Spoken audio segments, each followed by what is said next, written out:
To talk to us about the situation in Togo, we're now joined on the News Hour by Aisha Dabo, who's co-founder and programs coordinator of Africtivists, a civil society organization promoting democracy and rule of law. She's live from Dakar, Senegal. Thank you very much for speaking to us. Can you explain to our international audience first why there is so much anger in Togo over these constitutional reforms that would see Togo move away from a presidential system to a parliamentary system? Isn't that what most people wanted, to reduce the president's powers?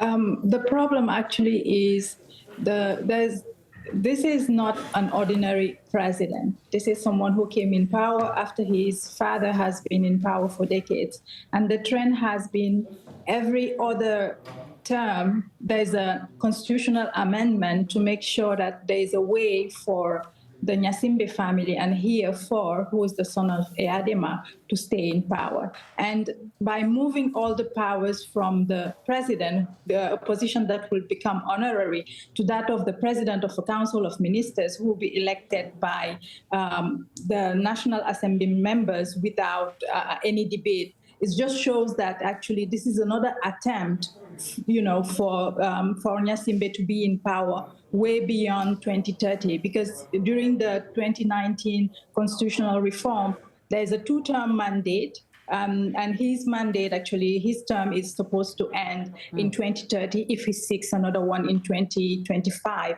And after that, also, he will have to step down. So this is seen as another attempt by the government, and specifically for Nyasimbe and his party, to stay longer in power. Why, besides the fact that he's from the ruling dynasty, as you say, the Eyadema family, he's the son of Nyasimbe Eyadema, of course, why would it seem that people are not satisfied with his, with what he's achieved for the country?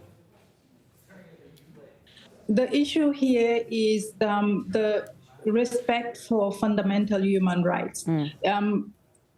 Togo could be doing well in economic and other areas, but the problem actually is there is no respect for fundamental rights. There have been many killings along the years that have happened from 2025 to the last major protests in 2017 and 2018, and there is no serious investigation to make sure that the perpetrators are held to account. And another problem is actually the freedom of expression, freedom of protest, freedom of assembly. All these are trampled on continuously by this regime, actually, which is a complete capture by a group, a clan of people who have been in power for years. You could be doing well in terms of economy, but when the fundamental rights of citizens are not upheld, there's a huge problem when it comes to democracy and the well-being, actually, of those people. Yeah, we have seen a number of arrests of opposition activists in recent weeks.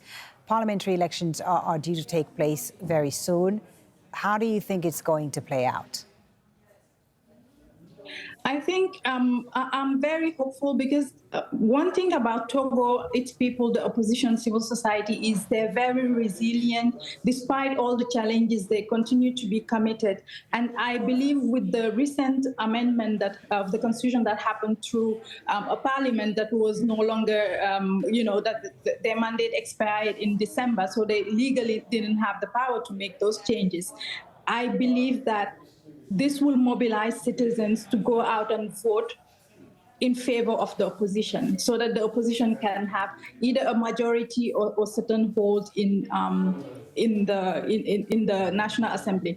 Keeping in mind that it's very difficult to have free and fair elections in this country. That's one of the reasons why the opposition boycotted the elections in 2018. But this time around, they're taking part, and I think it's a positive sign. And there's a slight hope for change through these elections.